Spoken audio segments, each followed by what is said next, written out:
ગાંધીધામના વાવાઝોડા કેમ્પ વિસ્તારની મહિલાઓએ પીવાનું પાણી ન મળતું હોવાથી ગત રાત્રે સ્થાનિક કોર્પોરેટરનો ઘેરાવ કર્યો હતો, પણ તાકીદે સમસ્યાનું સમાધાન સંભવ ન હોવાથી સપ્લાય દરમિયાન પાણી મળી રહેશે તેવું આશ્વાસન આપ્યું હતું, પરંતુ લોકો આશ્વાસન નહીં, પાણી મળી રહે તે માટે શું વ્યવસ્થાઓ કરવામાં આવશે તેનો જવાબ માંગી રહ્યા હતા। આગામી સપ્લાય દરમિયાન પાણી મળી રહેશે તેવી ખાતરી આપવામાં આવતા મામલો થાળે પડ્યો હતો।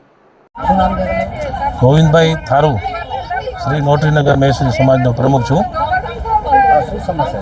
ये આપણે ગટરની और પાણીની ગત તકલીફ છે और આવતો નથી પાણી ઘણો ટાઈમથી और બધાની તકલીફ થાય છે और પ્લસ આપણે ટેન્કરવાળા જે મંગાવીએ છીએ તો 600 રૂપિયા ભાડો લે છે, 600 રૂપિયા ભાડો લે છે ને ઘણી તકલીફ થાય છે ભાઈ।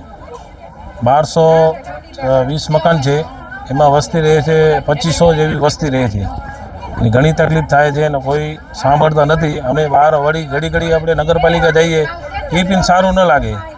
અમે 2 વાર તો લેટર દઈ આવ્યા છે, હજી કાંઈ રસ્તો નીકળ્યો નથી એના માટે, એટલે એના માટે આપણે મિટિંગ કરી અને રજૂઆત કરીએ છીએ સાહેબ કને। પાણી ઉપરથી એમ કહે છે ભાઈ ટાંકો ખાલી છે, પાણી આવતો નથી, એવી રીતે કહે છે। સ્થાનિક કાઉન્સિલરને તમે રજૂઆત કરી? હા, રજૂઆત કરી છે, બધા મનીષાબેનથી કરી છે, પપ્પુભાઈથી કરી છે। આ લોકો કહે છે ભાઈ આવી ગયા છે પાણી, આશ્વાસન આપે છે, ના નથી પડતા, કહે છે અમને। મજૂર માણસો છે બધા। બેન, શું સમસ્યા છે? અમારે પાણીની સમસ્યા છે। કેટલા સમયથી સમસ્યા છે? અમારે 1 મહિનો થવા આવ્યો પાણીનો। 3 ધક્કા અમે નગરપાલિકામાં ખાઈને આવે, સાહેબ કહે છે કે આશ્વાસન આપે કે હા પાણી ખોલશું, જાઓ તમે ઘરે, પાણી ખુલી જશે। 8 દિન પહેલે ગયા હતા ત્યારે કીધું કે 2 દીમાં પાણી ખોલશું, વાપસ આજ બી ગયા હતા તો આજે કીધું કે તમે ઘરે જાઓ, અમે પાણી ખોલીએ છીએ।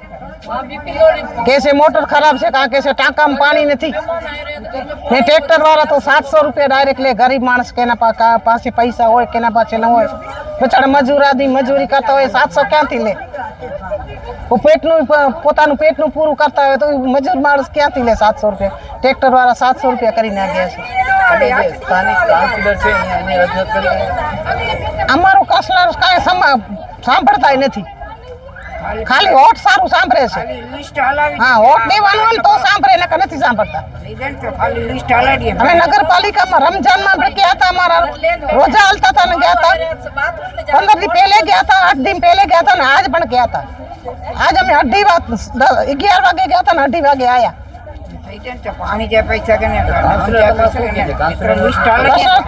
અમે ટાંકો બનાવીએ છીએ ને હું બનાવીએ છીએ, હવે તમારું પાણી આવી જશે ને પાણી 1200 ઘર છે, એમાં કેને મળે ને કેને નહીં મળે, હવે પબ્લિક થાકી ગઈ છે। અમને પાણીની સમસ્યા છે। રોટરીનગર સેક્ટર 14 એરિયામાં રહીએ છીએ। અમારે અહીંયા 27 દિવસથી પાણીની તકલીફ છે। અમે 8 દિવસ પહેલા પણ નગરપાલિકા ગયા હતા, ત્યારે એ લોકોએ અમને આશ્વાસન આપ્યું કે 2 દિવસમાં પાણી ચાલુ થઈ જશે। પછી અમે 8 દિવસ રાહ જોઈ, 2 દિવસની બદલી અમે 8 દિવસ પાછળ આજે પણ ગયા તો એ લોકોએ આશ્વાસન આપ્યું છે, પણ એ લોકોએ એમ કીધું કે પાણી ઉપરથી આવતું જ નથી, તમે કેવી રીતના તમને પાણી સપ્લાય કરીએ? વારે ઘડી આ સમસ્યા અમને ઉનાળામાં રહે છે અને ટેન્કરવાળાનો પણ અહીંયા ગોરખ ધંધો ચાલુ જ છે। પહેલા 300 રૂપિયામાં ટેન્કર આવતો હતો, એની જગ્યાએ હવે 700 રૂપિયા અને 800 રૂપિયા ટેન્કરવાળા લે છે। મધ્યમ વર્ગના પરિવારવાળા 800 રૂપિયા કેવી રીતના ટેન્કર ના આપે?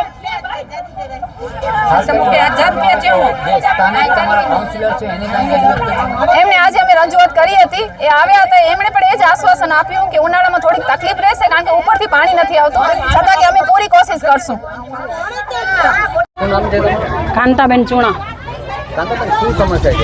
સમસ્યામાં પાણીની છે, બીજું કાંઈ નથી। પાણી જોઈએ, પાણી 27 દિવસથી પાણી નથી આવતું, એટલે અમે નગરપાલિકામાં ગયા હતા। નગરપાલિકામાં સાહેબ કીધું કે કાલે આવશે, મહેરબાની કરીને પાણી ચાલુ કરાવો। પાણી વગર પબ્લિક નથી હાલતી, બીજું કાંઈ નથી જોતો, પાણી જ જોઈએ છે બસ, બીજું કાંઈ નહીં।